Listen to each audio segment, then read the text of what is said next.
ಆತ್ಮೀಯ ವಿದ್ಯಾರ್ಥಿಗಳಿಗೆ ತಮಗೆಲ್ಲರಿಗೂ ಮತ್ತೊಮ್ಮೆ ಕುಣಬಿ ಬ್ರದರ್ಸ್ ಯೂಟ್ಯೂಬ್ ಚಾನಲ್ಗೆ ಸ್ವಾಗತ. ಈ ಒಂದು ವಿಡಿಯೋದಲ್ಲಿ ಅಲ್ಪಸಂಖ್ಯಾತರ ಮೊರಾರ್ಜಿ ದೇಸಾಯಿ ಪರೀಕ್ಷೆಗಾಗಿ ಒಂದು ಕನ್ನಡದ ವಿಷಯದ ಒಂದು ಮಾದರಿ ಪ್ರಶ್ನೆ ಪತ್ರಿಕೆಯನ್ನು ನೋಡ್ತಾ ಹೋಗೋಣ. ಈ ಒಂದು ವಿಡಿಯೋ ತಮಗೆ ಇಷ್ಟ ಆದರೆ ಈ ವಿಡಿಯೋಗೊಂದು ಲೈಕ್ ಮಾಡಿ, ಶೇರ್ ಮಾಡಿ. ಹಾಗಾದರೆ ನೋಡೋಣ, ಬನ್ನಿ ಶುರು ಮಾಡೋಣ.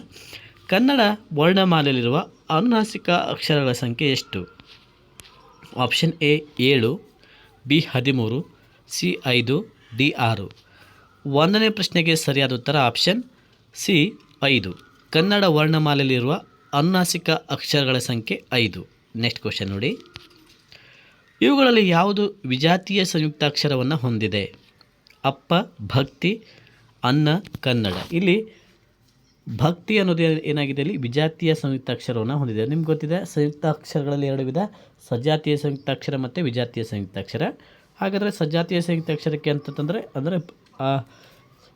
ಅಪ್ಪ, ಪಕ್ಕೆ ಪ ಒತ್ತೆ ಅಂತಂದರೆ ಇದು ಯಾವುದು ಸಜಾತಿಯ ಸಂಯುಕ್ತಾಕ್ಷರ ಆಗ್ತದೆ. ಹಾಗಾದರೆ ವಿಜಾತಿಯ ಸಂಯುಕ್ತಾಕ್ಷರ ಅಂತಂದರೆ ಇಲ್ಲಿ ನೋಡಿ, ಭಕ್ತಿ ಇದ್ದ ಇಲ್ಲಿ ಕಕ್ಕೆ ತ ಒತ್ತಿದೆ. ಹಾಗಾಗಿ ಇಲ್ಲಿ ಆಪ್ಷನ್ ಬಿ ಭಕ್ತಿ ಅನ್ನೋದಿದು ವಿಜಾತಿಯ ಸಂಯುಕ್ತಾಕ್ಷರಕ್ಕೆ ಒಂದು ಉದಾಹರಣೆ ಆಗಿದೆ. ಓಕೆ, ನೆಕ್ಸ್ಟ್ ನೋಡಿ. ಈ ಮರಗಳು ಹಸಿರಾಗಿದೆ. ಈ ವಾಕ್ಯದಲ್ಲಿ ಅಡಿಗೆರೆ ಎಳೆದ ಪದದ ಏಕವಚನ ರೂಪ. ಇಲ್ಲಿ ಮರ ಅನ್ನುವಂಥ ಪದಕ್ಕೆ ಹಾಕಿದ್ದಾರೆ, ಮರಗಳು ಅನ್ನುವಂಥ ಪದಕ್ಕೆ ಒಂದು ಅಡಿಗೆರೆನ ಹಾಕಿದ್ದಾರೆ. ಆಪ್ಷನ್ ಎ ಮರ, ಬಿ ಮರಗಳು, ಸಿ ಸಸಿಗಳು, ಡಿ ಗಿಡಗಳು. ಮರಗಳು ಇದು ಏಕವಚನದಲ್ಲಿ ಬರೆದಾಗ ಮರ ಅಂತ ಆಗುತ್ತೆ. ಆಪ್ಷನ್ ಎ ಸರಿಯಾದ ಉತ್ತರ. ಓಕೆ, ನೆಕ್ಸ್ಟ್ ಕ್ವಶನ್ ನೋಡಿ. ಸುಮತಿ ನಟಿ ಆಗುವಳು. ಈ ವಾಕ್ಯದ ಕಾಲ ಭೂತಕಾಲ, ಭವಿಷ್ಯದ ಕಾಲ, ವರ್ತಮಾನ ಕಾಲ, ಚಳಿಗಾಲ.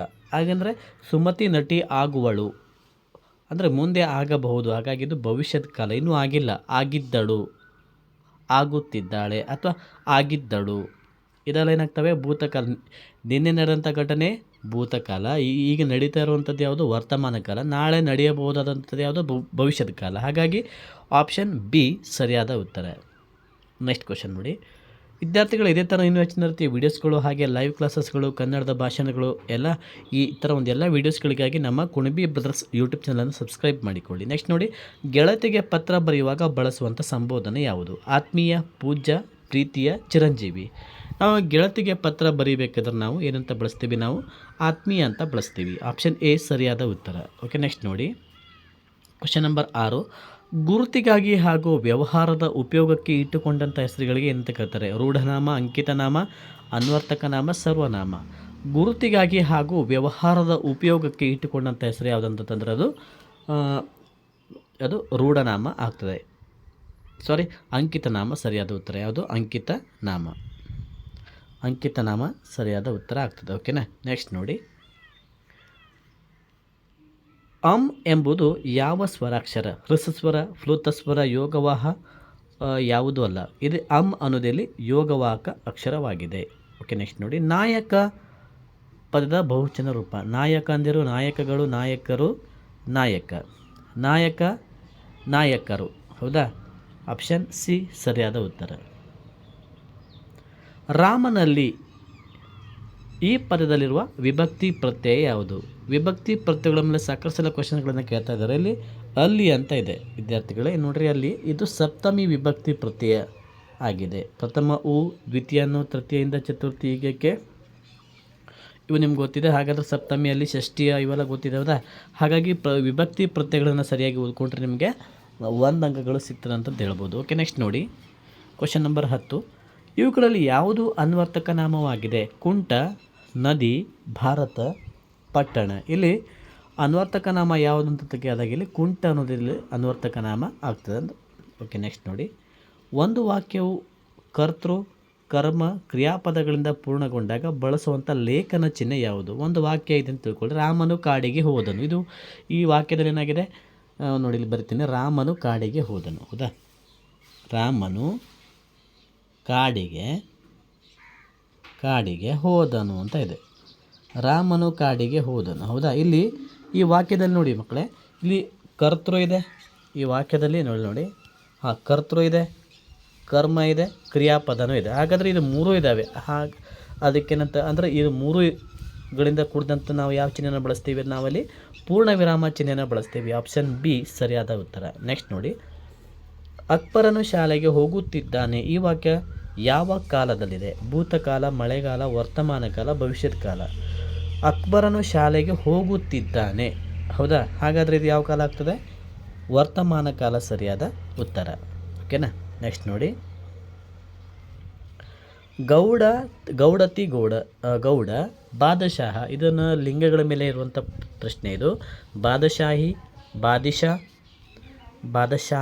ಬಾದಶಾಹಿ ಯಾವುದೂ ಅಲ್ಲ ಅಂತ ಇದೆ ವಿದ್ಯಾರ್ಥಿಗಳೇ. ನೋಡಿ, ಬಾದಶಾಹಿ ಆಪ್ಷನ್ ಎ ಸರಿಯಾದ ಉತ್ತರ. ವಿದ್ಯಾರ್ಥಿಗಳು ಯಾರೆಲ್ಲ ಈ ಒಂದು ಕ್ಲಾಸನ್ನು ಕೇಳ್ತಾ ಇದ್ದಾರೆ ದಯವಿಟ್ಟು ಒಂದು ಲೈಕನ್ನು ಮಾಡಿ. ಹಾಗೆ ಈ ಒಂದು ವಿಡಿಯೋ ತಮಗೆ ಇಷ್ಟ ಆದರೆ ಈ ವಿಡಿಯೋಗೊಂದು ಲೈಕ್ ಮಾಡಿ, ಶೇರ್ ಮಾಡಿ. ಹಾಗೆ ಇದೇ ಥರ ಇನ್ನೂ ಹೆಚ್ಚಿನ ರೀತಿಯ ಲೈವ್ ಕ್ಲಾಸಸ್ಗಳಿಗಾಗಿ ಹಾಗೆ JK ವೀಡಿಯೋಸ್ಗಳಿಗಾಗಿ ನಮ್ಮ ಕುಣಬಿ ಬ್ರದರ್ಸ್ ಯೂಟ್ಯೂಬ್ ಚಾನಲನ್ನು ಸಬ್ಸ್ಕ್ರೈಬ್ ಮಾಡಿಕೊಳ್ಳಿ. ನೆಕ್ಸ್ಟ್ ನೋಡಿ, ನಮ್ಮ ಪ್ರಕೃತಿ ಹಚ್ಚ ಹಸುರಾಗಿದೆ. ಈ ವಾಕ್ಯದಲ್ಲಿ ಅಡಿಗಿರಾಳಿದ ಪದ ಏನಾಗ್ತದೆ? ಗುಣವಿಶೇಷಣ, ಕ್ರಿಯಾಪದ, ಧಾತು, ಭಾವನಾಮ. ಇಲ್ಲಿ ಹಸುರು ಅಂತ ಇದೆಯಲ್ಲ, ಇಲ್ಲಿ ಹಚ್ಚ ಹಸುರು, ಇದು ಯಾವುದು? ಗುಣವಿಶೇಷಣವಾಗಿದೆ. ಉದಾಹರಣೆಗೆ ಇನ್ನೊಂದು ಹೇಳಬೇಕಂದ್ರೆ, ನನ್ನ ಹತ್ತಿರ ಕೆಂಪು ಕಾರು ಇದೆ ಅಥವಾ ನನ್ನ ಹತ್ತಿರ ಕೆಂಪು ಪೆನ್ನು ಇದೆ. ಇಲ್ಲಿ ಕೆಂಪು ಅನ್ನೋದೇನಾಗಿರ್ತದೆ? ಅಲ್ಲಿ ಗುಣವಿಶೇಷಣ ಆಗಿರ್ತದೆ ವಿದ್ಯಾರ್ಥಿಗಳು. ಓಕೆನಾ? ನೆಕ್ಸ್ಟ್ ನೋಡಿ, ಪ್ರಕೃತಿ ಭಾವ ಎಂದರೆ ನಾಮಪದ ಸಂಧಿ ಕಾರ್ಯ ನಡೆಯುವುದು, ಸಂಧಿ ಕಾರ್ಯ ನಡೆಯದೇ ಇರುವುದು ಯಾವುದೂ ಅಲ್ಲ. ಇದನ್ನು ಸಹ ನಿಮಗೆ ಪ್ರೀವಿಯಸ್ ಇಯರ್ ಕ್ವಶನ್ ಪೇಪರ್ ನೋಡಿದಾಗ ಇದನ್ನು ಸ್ವಲ್ಪ ಕೇಳ್ತಾ ಇದ್ರು ಹಿಂಗೆ. ಸೊ ಸಾಕಷ್ಟು ಸಲ ಇದು ಸಹ ಕೇಳಿದ್ದಾರೆ. ಸಂಧಿ ಕಾರ್ಯ ನಡೆಯದೇ ಇರುವುದಕ್ಕೆ ನಾವು ಪ್ರಕೃತಿ ಭಾವ ಅಂತೇಳಿ ಹೇಳ್ತೀವಿ. ಹೌದಾ? ಆಪ್ಷನ್ ಸಿ ಸರಿಯಾದ ಉತ್ತರ. ನೆಕ್ಸ್ಟ್ ನೋಡಿ, ಅಮುಗೆರೆ ರಾಯಮ್ಮ ಇದಕ್ಕೆ ಉದಾಹರಣೆಯಾಗಿದೆ. ಇದು ಒಂದು ಭಾವನಾಮನ, ರೂಢನಾಮ, ಅಂಕಿತನಾಮ, ಅನ್ವರ್ತಕ ನಾಮ. ಇಲ್ಲಿ ಅಮುಗೆರೆ ರಾಯಮ್ಮ ಅನ್ನೋದಿಲ್ಲಿ ಅಂಕಿತ ನಾಮಕ್ಕೆ ಉದಾಹರಣೆಯಾಗಿದೆ. Option C. ನೆಕ್ಸ್ಟ್ ನೋಡ್ರಿ, ರಾಯಣ್ಣನನ್ನು ಬ್ರಿಟಿಷರು ದ್ವೇಷಿಸುತ್ತಿದ್ದರು. ಈ ವಾಕ್ಯದಲ್ಲಿ ದ್ವೇಷಿಸುವ ಪದದ ವಿರುದ್ಧಾರ್ಥಕ ಪದ ಯಾವುದು? ಇಲ್ಲಿ ದ್ವೇಷಿಸು ಅಂತ ಒಂದು ಪದ ಇದೆಯಲ್ಲ, ಇದಕ್ಕೆ ವಿರುದ್ಧಾರ್ಥಕ ಪದ ಏನಂತ ಕೇಳಿದ್ದಾರೆ. ಆಪ್ಷನ್ ಎ ಬಂದುಬಿಟ್ಟು ಪ್ರೀತಿಸು, ಸಹಿಸು, ಅದ್ವೇಷಿಸು, ಗೌರವಿಸು. ದ್ವೇಷಿಸು ಏನಾಗ್ತದೆ? ಪ್ರೀತಿಸು. ಆಪ್ಷನ್ ಎ ಸರಿಯಾದ ಉತ್ತರ. ನೆಕ್ಸ್ಟ್ ನೋಡಿ, ಹಬ್ಬ ಎಷ್ಟೊಂದು ಸುಂದರ ಹೂವು. ಅಡಿಗೆರೆಳೆದ ಲೇಖನ ಚಿಹ್ನೆ ಯಾವುದು? ಇಲ್ಲಿ ನೋಡಿರಿ, ಇಲ್ಲೊಂದು ಚಿಹ್ನೆ, ಲೇಖನ ಚಿಹ್ನೆ ನಾವು ಕಾಣ್ಬೋದು. ಇಲ್ಲಿ ನೋಡಿ ವಿದ್ಯಾರ್ಥಿಗಳೇ, ಓಕೆ, ಇಲ್ಲಿ ಒಂದು ಚಿಹ್ನೆ ಇದೆ. ಹೌದಾ? ಇದು ಈ ಥರ ಒಂದು ಚಿಹ್ನೆ ಇದೆ. ಇದು ಯಾವ ಚಿಹ್ನೆ ಅಂತ ಕೇಳ್ತಿದ್ದಾರೆ? ಪ್ರಶ್ನಾರ್ಥಕ ಚಿಹ್ನೆನ, ಉದಾಹರಣಾ ಚಿಹ್ನೆ, ಭಾವಸೂಚಕ ಚಿಹ್ನೆ, ವಿವರಣಾ ಚಿಹ್ನೆ ಅಂತ ಕೇಳಿದ್ದಾರೆ. ಸೊ ಇದಕ್ಕೆ ಸರಿಯಾದ ಉತ್ತರ ನೋಡೋದಾದ್ರೆ ನಾವು ಇದೊಂದು ಇದು ಯಾವ ಚಿಹ್ನೆ ಅಂತಂದರೆ ಇಲ್ಲಿ ಭಾವಸೂಚಕ ಚಿಹ್ನೆ ಅಥವಾ ಆಶ್ಚರ್ಯ ಸೂಚಕ ಚಿಹ್ನೆ, ಎಕ್ಸ್ಕ್ಲಾಮೇಟರಿ ಮಾರ್ಕ್ ಅಂತಂತ ಹೇಳ್ತೀವಲ್ಲ. ಸೊ ಆಪ್ಷನ್ ಸಿ ಸರಿಯಾದ ಉತ್ತರ. ನೆಕ್ಸ್ಟ್ ನೋಡಿ, ಗರ್ವಿ ಈ ಪದದ ವಿರುದ್ಧ ಪದ ಯಾವುದು? ಅಗರ್ವಿ, ನಿಗರ್ವಿ, ಕೋಪ. ನೆಕ್ಸ್ಟ್ ನೋಡಿ, ಆಪ್ಷನ್ ಡಿ ಅಹಂಕಾರ. ಗರ್ವಿ ಇದಕ್ಕೆ ವಿರುದ್ಧ ಪದ ಏನಾಗ್ತದೆ ಅಂತಂದ್ರೆ ಆಪ್ಷನ್ ಬಿ ಸರಿಯಾದ, ನಿಗರ್ವಿ. ಗರ್ವಿ, ನಿಗರ್ವಿ ಸರಿಯಾದ ಉತ್ತರ.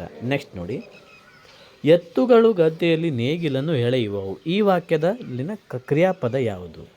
ಎತ್ತುಗಳು ಗದ್ದೆ ನೇಗಿಲು ಎಳೆಯುವುದು ಅಂತ ಇದೆ.